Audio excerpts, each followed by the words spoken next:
Today, I'm going to be breaking down every card in Series 3 in Marvel Snap to hopefully help you make a better informed decision on which cards you want to spend your very valuable collector's tokens resource on. This isn't going to be your typical S through F tier list ratings. I think those videos tend to lack pretty key context about where a card fits overall. Cards don't exist inside of a vacuum, and a card that's kind of generically bad can be an absolute all-star powerhouse if it has the right supporting cast around it. So without further ado, let's go ahead and jump on into the rankings. Remember, if you do enjoy what you see here, to tap that like button. And I would absolutely love a comment letting me know what you think of the format that I'm using here. This is a little bit different than other tier lists, like I said, and it's definitely something I think I can iterate and improve on in the future. So I'd love feedback on it, but without further ado, let's jump into it. Let's start with the cards people tend to care the most about, the things that I think are the most powerful. I've got these broken down into two subgroups here. The first is flexible and powerful. These are cards that are really strong in a variety of archetypes and are important to those archetypes. And then narrow and powerful. These are cards that are strong and are key cards in their archetype, but they basically only play in exactly the archetype they're powerful in and don't really have a lot of range outside of that. All of the decks that I think of as the best decks in Marvel Snap utilize one or more cards from these groupings. Let's go ahead and run through why I've put each card where it's at. To start with, Mystique, just easily the best ongoing enabler in Marvel Snap. Lets you get a second copy of whatever powerful ongoing effect your deck is built around, whether it's Cerebro or Patriot or even something less specific like Iron Man. Mystique is excellent at her job and comes in at a really affordable rate, often allowing you to double up your best play at a reduced price. The Hood is actually my most played Series 3 card. Hood supplements that Destroy package with Carnanova Killmonger that is really powerful when you're coming out of Series 1 and 2, and Hood also sees play with various Quinjet and Moon Girl decks that are flexible in a variety of ways. Even at its absolute worst case, Hood is basically 4 power for 2 resources across 2 bodies, which is pretty on rate even if you don't get any synergies with this card. Up next, we have Arrow and Leader, which are just probably some of the best generic top end in Marvel Snap right now. Arrow means if your opponent is behind in 2 locations and has open space into the third, you can arrow whatever cards they're playing on the final turn into that other location, cutting them off. She can also dictate where your opponent's going to play on the 5th turn of the game, which can also be important. I'm not sure Leader really needs much introduction. It's a hotly contested card that most people, myself included, want nerfed. You can basically slot it into a 6-drop in almost anything in the game right now, and if you're ahead into paths on turn 6 or only behind by a little bit, you can generally slam Leader down and allow him to close out the game for you. Brood is a really powerful enabler in a lot of archetypes in Marvel Snap now, whether it's Silver Surfer or Patriot or Cerebro. Brood is essentially irreplaceable in whatever deck you're playing that you're trying to enable it with. No card generates as many bodies as efficiently as Brood does in Snap currently.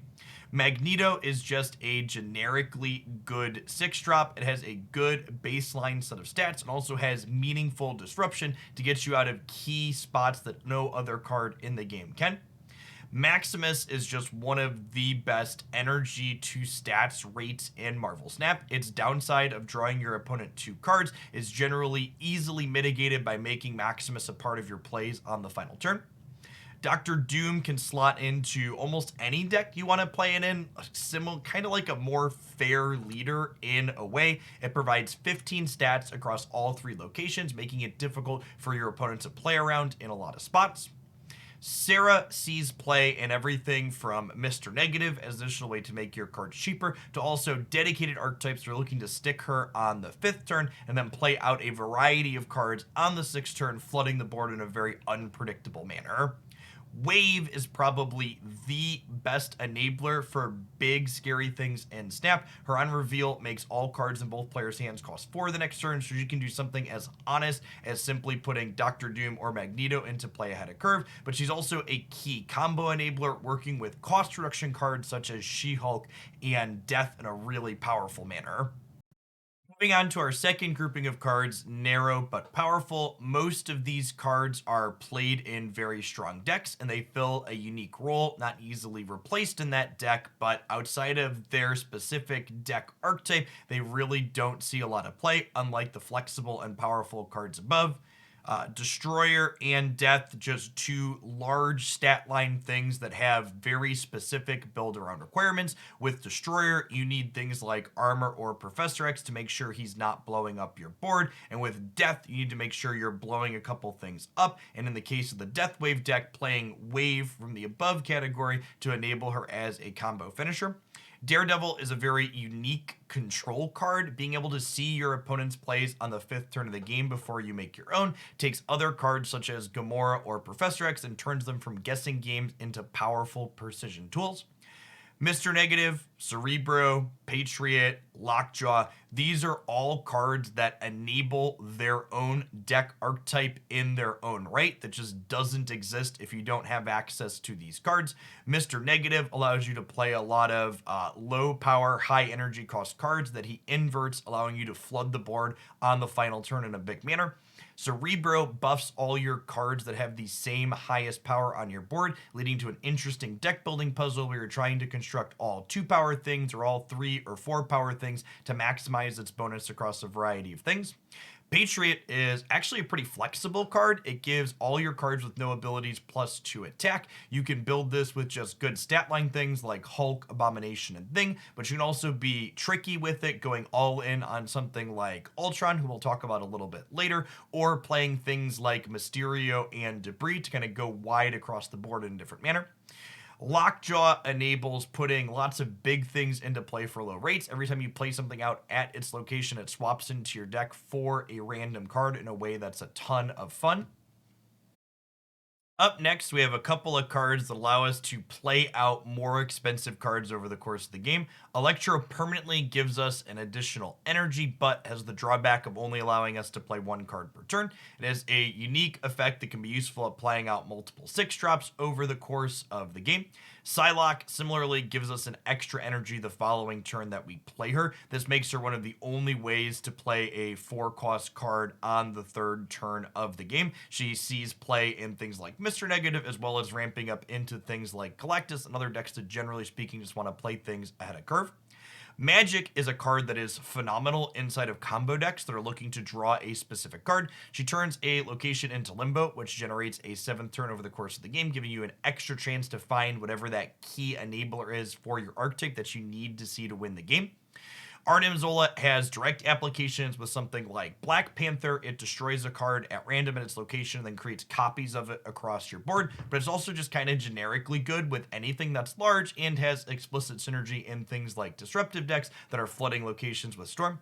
Finally, in our narrow but powerful category, we have Quinjet here, a card that is absolutely fantastic alongside Moon Girl and also gets other random synergy, reducing the cost of cards that didn't start in your deck by 1. Most notably, Quinjet, unlike Sarah, can make cards cost fully 0. So if you're playing it with something like, say, the Hood, the demon that the Hood can generate can be played out for 0 resources, which is quite potent. For these next 2 categories, I would generically describe as follows. Flexible and Fine are all cards that are very reasonable Marvel Snap cards that I play in a lot of decks, but they're not really must-have cards in most of the decks that they play in, and you can easily swap them out for either a different Series 3 card or a Series 1 or 2 card that fills a similar role without really losing the identity of the deck that you're playing. The narrow and fine cards are played in decks that are novel or interesting or doing something kind of sweet, but overall lack the power level or consistency or average cube rate that I'm really looking for in a deck to consider competitive in the current metagame. Let's go ahead and run through some groupings of cards here and talk about why I've put things where they're at here today. The first 4 cards here in our flexible but fine category just have pretty good stat lines for the resource costs. Rescue kicks up to 9 total power when you play something out at her location the turn after she's been played. Thor at 4 base power is kind of okay, and then if you manage to draw Mjolnir and kick him up to 10, he is just the absolute best stat 3-drop in the game. Polaris has a pretty decent stat line at 5 to start, and her ability to pull 1 and 2 drops around the battlefield can provide key utility in some tight spots. Mysterio, notably, is a 4 power card now. This is a pre-nerf Mysterio in this tier list that I'm using, but still pretty good in terms of the stats that it provides, and the Mysterio clones that get played to the board have synergy with things like Patriot or Blue Marvel, or being eaten by stuff like Carnage, or holding a boost from something like Nova to great effect. The next 4 cards here all disrupt our opponent's board in some way. Black Widow creates a Widow's Bite that not only denies our opponent a draw, but requires them to play a 0 power thing out to their board. Green Goblin flips over to our opponent's side of the table and provides -3 stats, being a okay thing as far as rate goes, but incredibly disruptive in key spots. Debris kicks up rocks on both sides of the board, not only cluttering up key spaces, but can provide synergy for things like Patriot as well. Viper donates a thing in her location at random to our opponent, having fantastic synergy with the card Hood, but also working instantly to kick things like opposing Green Goblins across the table, as well as answering things like -2 ninjas or raptors that flip up looking to clutter our board.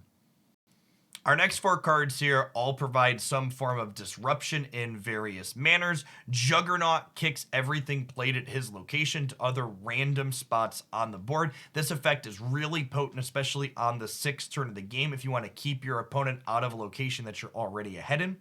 Rogue grabs a random ongoing effect from the opposing side of the board at the location that she's played in. This can provide absolutely incredible swings against things like Blue Marvel or Iron Man if your opponent is playing either of those.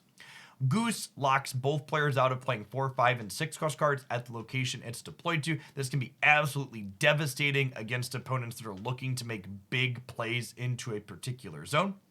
Kingpin creates a spot at his location on turn 6 that destroys any cards that are moved into it. This synergizes in a very powerful manner with Arrow and Magneto, but just the threat of the cards that Kingpin gets synergized with often dictates how your opponent has to play out. They have to respect the fact that you could be dragging their cards kicking and screaming into his location on the 6th turn, often forcing them to play there for fear of losing whatever they're playing out. Our final card in Flexible and Fine is Captain Marvel. At the end of your game, she jumps to a location on the board that allows you to win the game if possible. Very similar to Doctor Doom, you don't have a ton of strict deck building requirements around Captain Marvel, though she does have synergy with things like Storm creating the Flooded Zone, or other locations like Sanctum Sanctorum that are difficult to get things into. She plays to all 3 lanes simultaneously as well, which can make her very difficult to play around for your opponent. As we move into the narrow and fine category, I've got a lot of these cards in subgroups of the decks that they kind of play in nicely together. You'll note that our top row here, all 7 of these cards are varying discard enablers and payoffs. Most notably, Hellcow, Moon Knight, Dracula, and Colleen Wing are all cards that see play inside of the Lockjaw discard deck. I think that archetype's actually very good at winning games of Marvel Snap, albeit being a little bit high variance. However, it's not quite a top tier deck in my opinion, because it plays very face up on the table. When you're discarding swarms or apocalypses, it's generally easy for your opponent to know when they should be retreating and they've lost.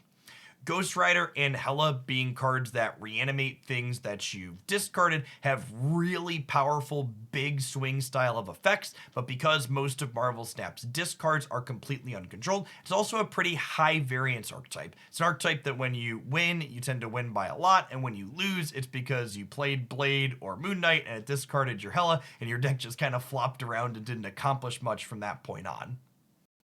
Moving into our second row here, Deadpool and Venom are the Series 3 Destroy enablers. I think the Destroy deck in Series 3 with Deadpool and Venom has a lot of potential to do big and powerful things. That being said, the commonly played disruptive cards such as Armor and Cosmo are all over the place, and both of those cards give this archetype kind of a hard time. Beast and Falcon are both excellent tools for bouncing things back to our hand. They have synergy with things like Devil, Dinosaur, and Collector. The next up, we have kind of the Zero package. Red Skull and Typhoid Mary specifically are cards with high stat lines that have detrimental ongoing effects, but if you play Zero before them, he can strip all the abilities off the card that you follow up with. Taskmaster is loosely in this grouping as well, because you'll play a Red Skull on 5. You'll then be able to play a Taskmaster on turn 6 and copy those 15 stats off of Red Skull. This subgroup of cards has also been seeing a lot of play alongside Series 5 card at the moment, Shuri, to great effect as well.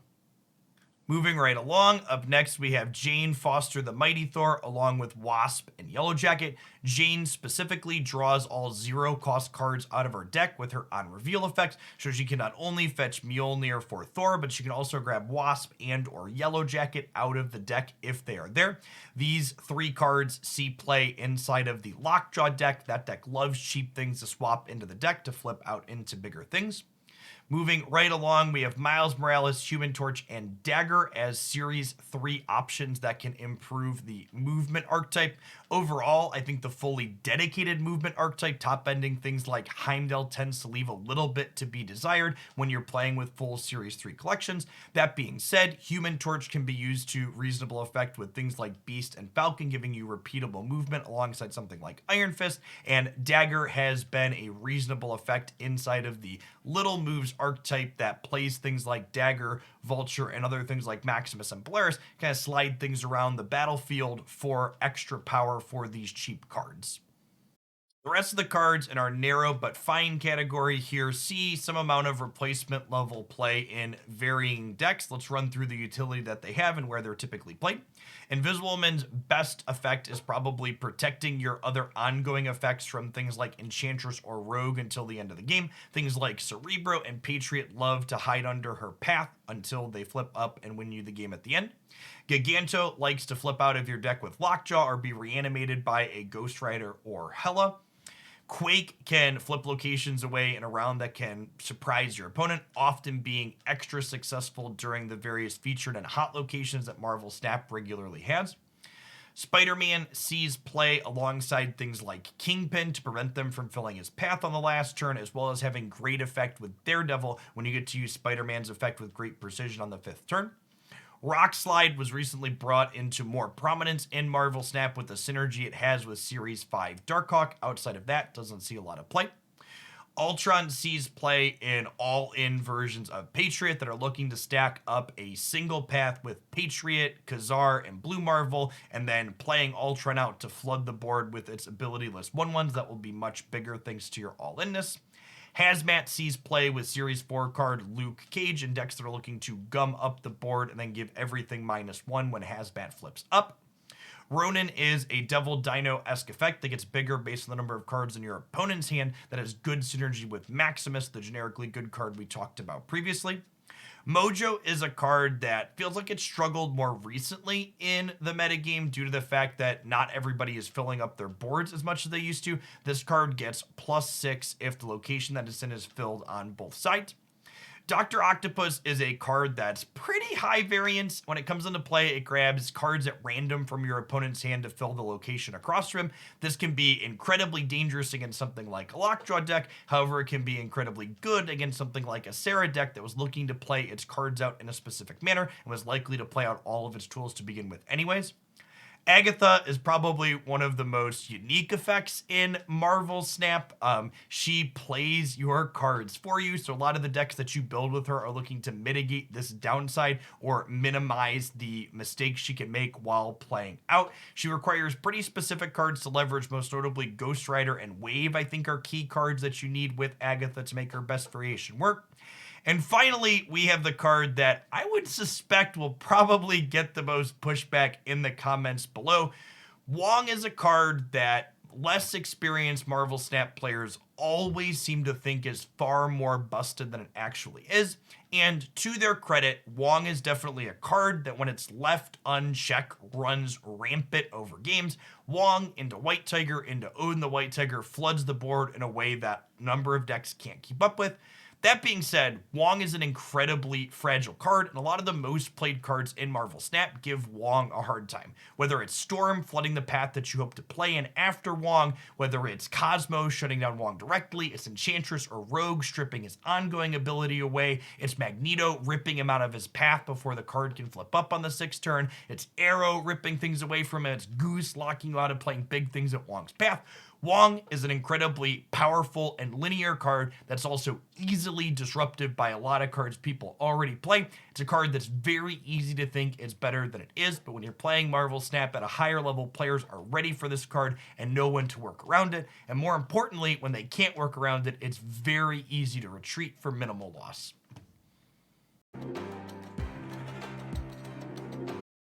Finally, while Marvel Snap probably has more playable cards than any other card game I've ever played, there's still some cards that just still aren't particularly great.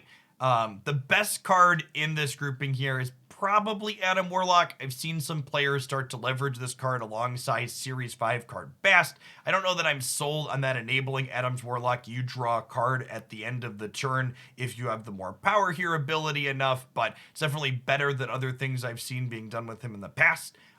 Cards to keep an eye on in this group, I think, are definitely Crystal. Zabu is going to be the January season pass card, which will make all your 4-cost cards cost 2 less. Zabu will let you empty your hand and he'll make Crystal cheaper. We will then get to reload your hand to play more 4-drops out with Zabu. The other card that I think likely has a lot of potential with future releases in this grouping is Black Bolt, the 5/7 that makes your opponent discard a card when it comes into play.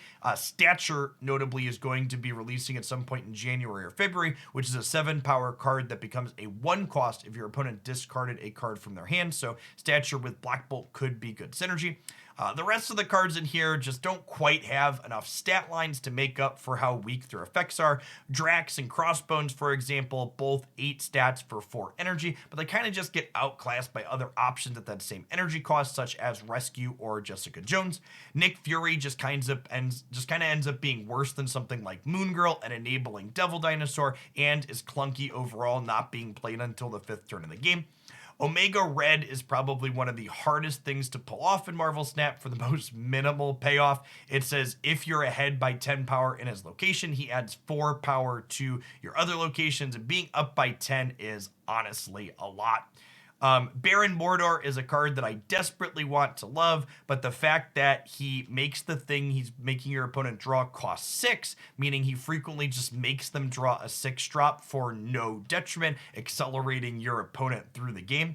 And finally, Black Cat is just not really what discard decks are looking to do in a lot of spots. She's a 3/6 that at the end of your turn, if she's in your hand, you have to discard her. I think I would like to see a higher stat line on her, but as is right now, she just doesn't really fit in anywhere.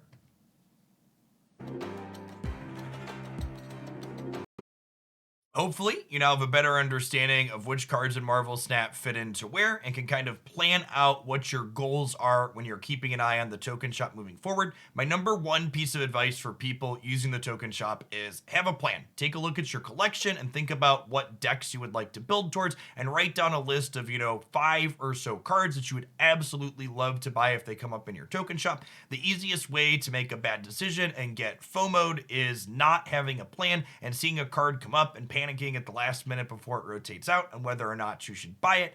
Have a plan, make good choices, etc. Thanks for being one of the folks that made it all the way to the end of the video as well. If you haven't done so already, please tap that like button. That engagement costs you nothing. It helps my content reach more people here on YouTube thanks to their wonderful and mysterious algorithms. I also would again like to ask for any feedback you might have on the format of this tier list style video. I think this is something that feels like a natural fit for my content here, but it's definitely something I would like to iterate and improve on more for the future.